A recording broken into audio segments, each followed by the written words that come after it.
So I just arrived at an antique mall that basically has a few hundred stalls of different antique vendors, and this place has, I've been here before, this place has hundreds of thousands of records. So we're gonna go digging for some Phil Collins, Peter Gabriel, and Steve, and Genesis, and anything we can find.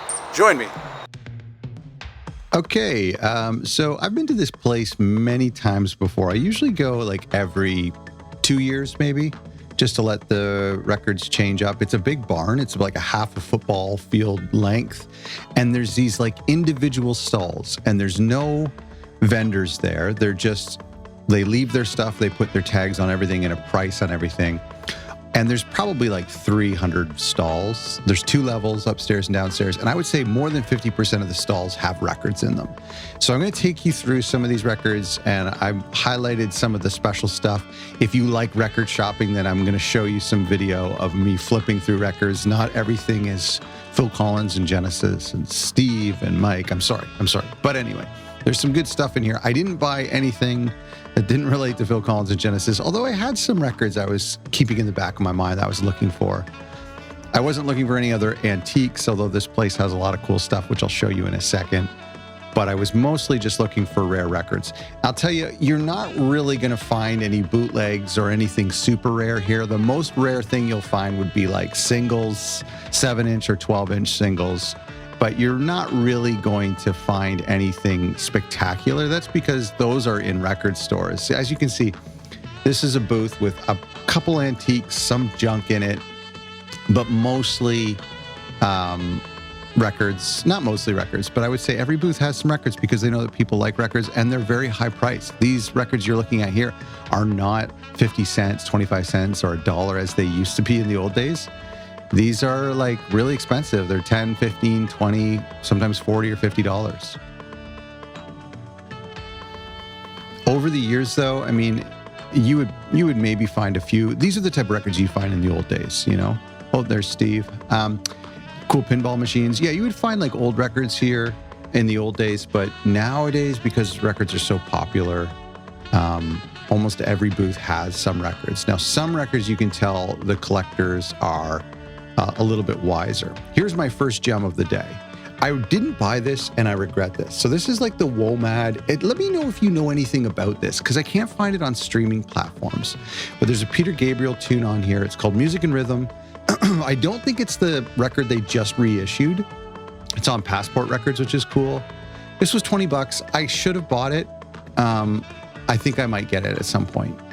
It looks really cool. You can listen to it on YouTube.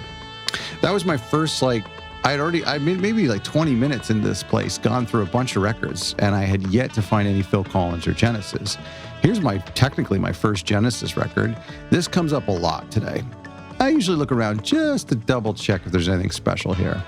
But really, I had to keep looking. I had yet to come across, okay, now we're starting to get into stuff.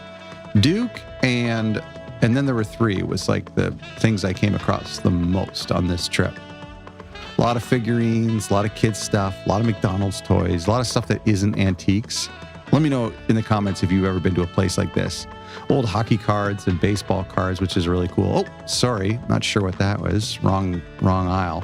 Okay, so this was a cool booth. Lots of cool little knickknacks, some cool cassettes. This is where I first struck gold. First found something that I was really excited about. So we'll just take a quick look at the cassettes. Nothing here that really grabbed my eye. I think I had that. I should double check. I didn't buy it because I think I have it. I need to take a picture of my cassette collection before I go out shopping, because I often don't want to double buy something. Nothing else stuck out to me here. So we got a bin of 12 inches records here. Nothing grabbed my eye, but I'll tell you, over here I saw this peeking out. A little 7-inch, and then, oh, what's that? That looks familiar. That looks familiar. We've got some gems here. We've scored. Okay, so I dig through the 7 inches to make sure I got everything. Luckily for me, they're in alphabetical order. So check the C section for Phil. Grabbed a couple Phils. Okay, so we got the 7-inch. I'll show you these at the end of the video. Stay tuned to the end. I'll show them to you here at home. In Too Deep, 7-inch. This is Tonight. Really cool artwork. You don't see this very often, and it's $4. Good condition. I don't collect 7-inches, but I don't turn them down because they're cool. So I grabbed that, as well as Throwing It All Away, which is really cool. The artwork is super unique. Here's a copy of One More Night. I didn't grab this. I think it was $10. That's a little overpriced for me. So I left that one. I actually have it. Now that I think about it, oh my gosh, I didn't even realize I have that at home. You Can't Hurry Love. I'm not in any hurry, no pun intended, to get that. I'll grab it one day. Do You Know, Do You Care on the other side? Yeah, I'll grab it one day. I'll find it somewhere else. Lots of VHSs, lots of records, lots of copies of Duke. I don't need another copy of Duke. Oh, it's a nice copy of Abacab. Really nice shape. And I don't have that. Believe it or not, I don't have... Oh, Living Years. Didn't grab this. I need to add that to my collection. I'll grab it one day. I will grab it one day. Now, let me talk about 8-tracks for a second. Would I buy an 8-track if I found Genesis on 8-track? I think I might. I don't like having junk in my house, but maybe if I saw like The Lamb or Invisible Touch or something kind of cool, I would maybe add one to my collection. So here's a collection of cassettes. You know what's funny about this? As I was editing this video, I realized I literally missed a cassette because I'm so busy filming. I don't get to see with my eyes. It's so weird. But there's a copy of So, which I have. But look, if you look over here, I think I missed. There's Trick of the Tail right there. And I missed it when I was filming. I have it at home, so I wouldn't have bought it anyway. But it's just funny. It's worth it to check, too. Now, here's a copy of Foxtrot. This was $8. I don't own Foxtrot on cassette. I was starting to get a collection of records so far, and I needed to be careful that I didn't exceed $100 today. So I didn't buy that Foxtrot tape. I'll show you what I got at the end. Here's a gem, big gem, probably one of the coolest finds of the day, especially for the price. This is a blue vinyl. Let me show it to you at the end. See it peeking out there? Absolutely gorgeous condition, the vinyl. I'll show it to you at the end. Some Miami Vice soundtracks, more Duke, and Buster, which I have. White Nights, that's cool. I haven't seen this before. Copy of 3 Sides Live, and you know the drill for me, right? I grab that 3 Sides Live and I check if it's that special, is it European release, where they have the 4th side with the old live tunes. I need that in my collection so bad. So 3 Sides Live, I didn't grab that. Some hockey stuff. Okay, here was a great booth. This was all music, mostly all music, and organized really well. Found lots of cool stuff here. I actually don't think I found any gems here. Just the usual suspects, like that guy. And what else we got? That guy, which is nice. If people are coming here, this is in the prog rock section. They can get what they're like, oh, I want to get a classic Genesis record. Well, there you go. But for me, I had most of it. Here was the really cool stuff. This is locked behind a glass, so you'd have to ask special help. But it's a UK import, mint condition, $45 copy of Selling England. I would have liked to take a look at this. I don't really need it. I don't know. I like it. Cool that it has that sticker, but it wasn't in cellophane, I don't think. If it was in cellophane, that'd be cool. Some more cassettes. As I'm recording this, I kind of regret not grabbing that Foxtrot. Even though I'm not a diehard Foxtrot fan, I probably should have bought it. I don't know if I'll come across that again. Last summer, I came across a Trespass cassette, which I love, and I bought. Here's another gem of the day. Keep It Dark, 12-inch single. I needed this. And this is a good price, $16. It's pricey. I mean, if you were to find what's a cheaper? Mama's pretty expensive. What's a cheap 12-inch single that you come across a lot? I can't remember. But anyway, a lot of the Phil 12-inch singles you come across. Sting. Isn't that funny? First copy of No Jacket to find today, which was cool. Shock the Monkey, which is cool. That looks cool artwork. Oh, nice copy of Wind, too. First copy of Shapes to see today. I would have thought you'd come across more of those. I think people are keeping them in their collection. I think that's why you see a little bit more, and then there were 3. You don't see many face values either. Another copy of... I just love that artwork. Okay, this is the gem of the day. I'm going to show it to you when I get home. This is... Look at that. Ooh, 4 free postcards. Wait, there's no way after all these years... Yep. There they are, in little perforated postcards from the Two Hearts music video. Oh my gosh, can't wait to show you that. Trick of the Tail. This was a really excellent condition copy of Trick. Should have bought it. You know, if money's no issue, right? So we'll check a couple more records here. I don't know if I come across anything else exciting. Really great place. You know, it's worth it for me to come here every couple of years because there's not a huge changeover. The prices are decent, but they're not amazing. Oh, and I have this ugly artwork for Hanging Long Enough. Great single, though. But yeah, it's worth it for me to come here. It's always a laugh. I often bring my kids because they will take, you know, they'll get like a Transformer or some fun toy. But there's always good records to be found. Oh, there's one more thing I'll show you that I stumble across. This guy, I've bought from this guy's booth before. These records are in terrible condition and they're totally overpriced.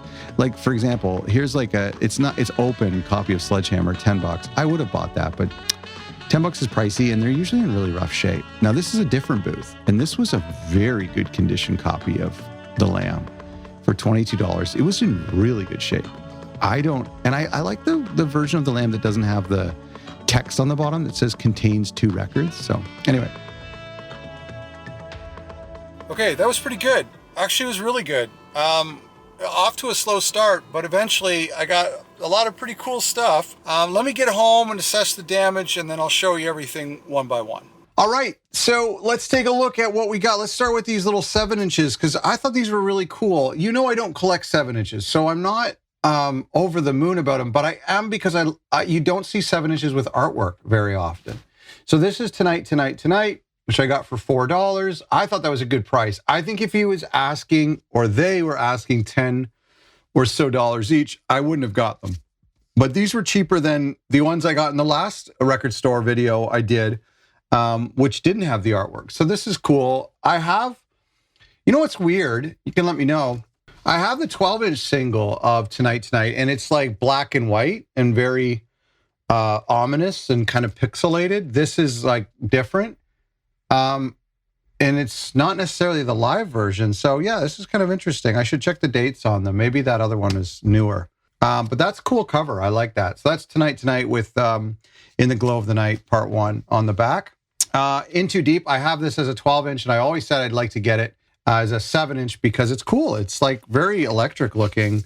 I haven't played it yet, but they look in good shape. 7-inches are so hard to dig through because you are... In these cases, like they're big, you can see if they had covers. But if it's just the record, then you're looking, first of all, you're looking for labels. So you're looking for like Atco, or you're looking for Atlantic, or if you're lucky, Charisma, and then, or maybe Passport, and then you have to look at the title. So I find it to be very arduous to look through 7-inches, and a lot of record stores have millions.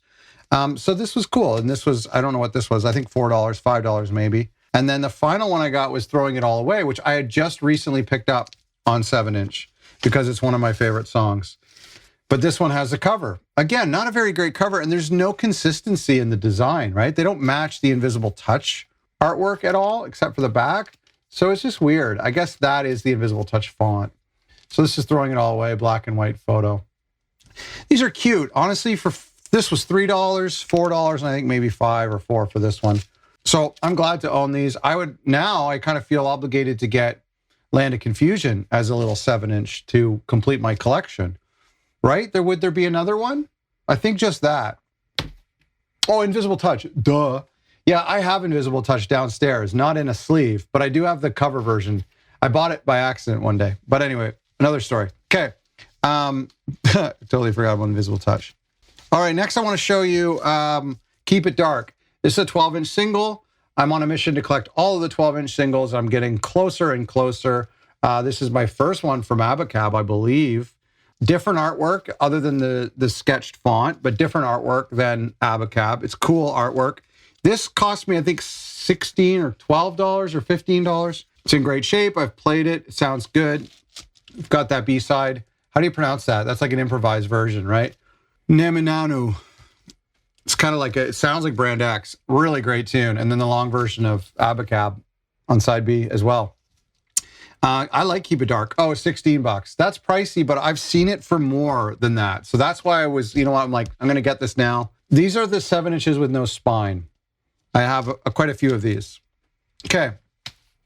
Moving on, I'll save my favorite for last, but this was a good find because of the price. This was $15, and this was the Spot the Pigeon on blue, which somebody told me on this channel that that's a Canadian exclusive, that the blue was something that was only done in Canada. Do you guys know if that's true? I've seen this in the wild twice, maybe more times, but the last time I saw it in our last video, the last record store video, it was expensive, I think, 20, 30, 40 maybe. So getting it for, what did I pay for this? $15. I thought it was pretty good. And I thought, you know what? I don't like this. I'm going to do a review of this EP soon. I don't like this EP. I never listened to it. Inside and Out's good. Pigeons is good. We'll talk about it another day. I kind of felt like blue vinyl's cool. Honestly, I would be keen to almost sell my other copy of Spot the Pigeon, even though it's not worth that much. Okay, I think my best find of the day, I hope I got everything okay. I hope I'm not missing anything. By the way, there's a couple things I ended up putting back. I put back that Foxtrot copy on cassette. I sort of regret that, but I was just trying to keep the price down. But I was also not 100% sure I didn't have it at home. That's kind of risky, right? I also would have got that copy of Abacab too that I saw because I think it was a color I don't have. Another day. So this I spotted in the wild. 2 Hearts. I love 2 Hearts way more than I like A Groovy Kind of Love. I don't like, you know what's so funny about this Buster era is that he went back to this like Motown sound after evolving so much after No Jacket and Invisible Touch. I found that interesting, like how late in his career that this Buster thing happened, especially after, it was after Separate Lives too, right? And Easy Lover. Anyway, don't care too much for this, but when I saw this marketing sticker that says postcards, includes, what does that say? Includes 4 free postcards. I was like, oh my gosh, what are the chances? And this sticker price, oh, what did I pay for this? I took the sticker off or I switched bags, but I think you can remember in the video, I think it was like $15 or $12. So I thought, you know what? This is probably means it's worth a look inside based on the price. The record was in good shape and it's virgin. And then have a look at this. These are perforated. Isn't that cool? That's from the music video where he plays every part. And these are perforated. I won't, you know what? I'll keep a lookout for another copy of this with the postcards. And then if I get a second copy, I'll break them up and frame them. Maybe I'll give one away on the channel. But anyway, I was pretty stoked about not only getting a copy of this because I don't have a copy of this. So as a completist for 12-inch singles, again, no spine. As a completist, I needed 2 Hearts. So I was glad to get it. Great tune. Oh, it has the Robbery full-length version, the classical version. Whereas I have a 12-inch of Groovy Kind of Love. And on the reverse of Groovy Kind of Love is Big Noise Instrumental, which is amazing. You really got to hear that tune. Anyway, I would have bought this no matter what. I probably wouldn't have paid too much for it. But with the postcards, it was a no-brainer. And I think it's kind of cool when you get something that still has an artifact in it. You know what I mean? A lot of the times the records are picked through and I like it when a record has a marketing sticker on it, like promoting like, you know, the new album from a member of Genesis. That kind of thing is really cool. In fact, I've gotten into a habit, and I did it at this record store, where even records that I already had at home, I would open up and just peek inside because let's say there's a copy of Duke for $10. And of course I have multiple copies of Duke. I don't need it. But what if there's like a ticket inside, a ticket stub to a Genesis show? Or what if there's like something like memorabilia of Genesis or Phil Collins in like a copy of Face Value or No Jacket or Buster or whatever. So I'm kind of getting into the habit now is even if I find a record, a Genesis record that I have or a Phil Collins record I have, I'm just going to take a peek inside just to see if there's anything in there. That's something I kind of thought about on this trip. Anyway, I hope you enjoyed this. I know these videos are often, people like coming along with the record store, so I hope you enjoyed this one. And of course, I have another one lined up later this summer. I'm going to go on another little trip. So hopefully I can do another record fair for you soon. I have two questions for you. Number one, what is your favorite thing that I got? Is it one of the 7 inches? Is it the blue spot the pigeon? Is it the Keep It Dark single or the 2 Hearts single with the postcard? So let me know what your favorite item that I took home is. And what did you see in this video that you would have grabbed? Maybe it's not a Phil Collins or Genesis record. Maybe it was that Foxtrot tape, or maybe it was something that I passed over that you wanted to add to your collection. So let me know what I missed that you would have loved to grab. Thanks for watching.